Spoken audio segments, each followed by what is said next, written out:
And a glorious good evening, everybody. This is A21 from Black Roses Garden Community Radio.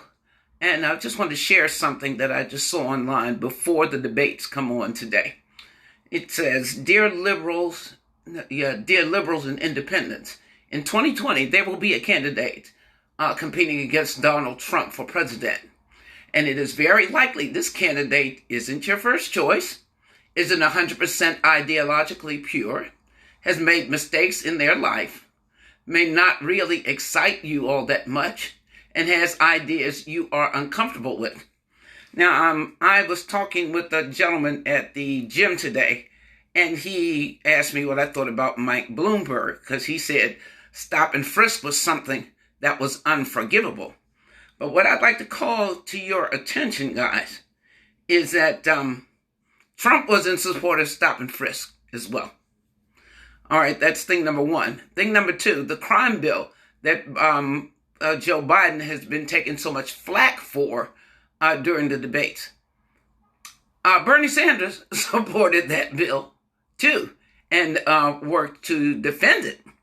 So I don't understand why we're beating up Biden and not beating up Bernie. Coupled with the fact that Bernie, let me see, what else did he do? Voted for more funding for prisons during that time as well. You know, when the overwhelming majority of Democrats in the Senate voted against it, Bernie was for it. Bernie also voted to protect gun companies from being sued. Let me see, from lawsuits if their products were used in a mass shooting section.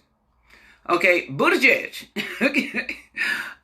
He was, from what I'm reading, while he wasn't a supporter of this Tea Party, when he ran for office in Indiana, he was certainly looking for their support. He was courting the Tea Party so they would fund him. And if you guys remember, the Tea Party came together because they were Obama bashers, if you will. So, and who's last but certainly not least, I think the only two that I really don't find a bunch of negative press on is Elizabeth Warren and Tom Steyer. Because even Amy Klobuchar, as white as Minnesota is, when there were police shootings and police brutality cases brought before her, she didn't want to prosecute that. And I'm just saying all that to say, Jesus is not on the ballot. So these folks are going to have, if you've been around for a minute, everybody, if you over 25 years old, you have stepped in it at some point in your life. So let's stop with the purity test. Because everybody at some point in time has said some things that that our community, the black community, it says some things against the black community or stuff that we would not we would not support in this day and time. And I contend that until we get an apology for, grabbing them by the pussy, the 17 or 19 cases pending in federal court for the president's misogynistic behavior, the credible case of rape that's being brought against him, and the treason that he has since admitted to, since he was acquitted on the impeachment. And again, let me remind you that in order to be acquitted, you must have had a trial. And we know that that didn't happen. But the next day, the next day, he was saying basically, yeah, I did it. So what? I got off. So let's get off the purity test. If you can pass one, then you can start judging the candidates for office.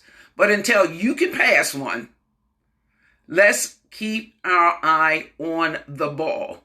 The ball is the Bama that's in the White House gotta go. Jesus is not on the ballot. And that's who too many of us are looking for. I'm reading your comments on the feed, and I've just shake my head. It's like I read that this good friend who lives, I think he still lives in the Carolinas, is saying something else came up about Bloomberg, and it was a hard pill for him to swallow.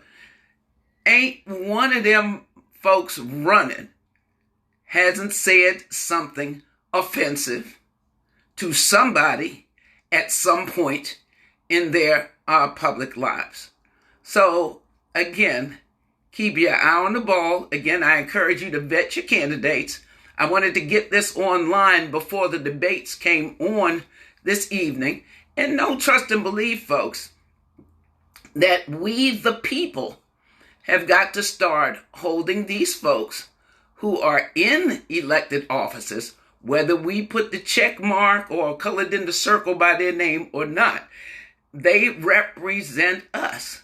We, the people, must hold them accountable, because those people, quite frankly, are a reflection of everybody who showed up at the polls in 2016 and 2018. So let's be mindful of that, and let's stop passing judgment, because again, nobody is going to pass the purity test. This is 821 from Black Roses Garden Community Radio. Hey, Chance, I'm out.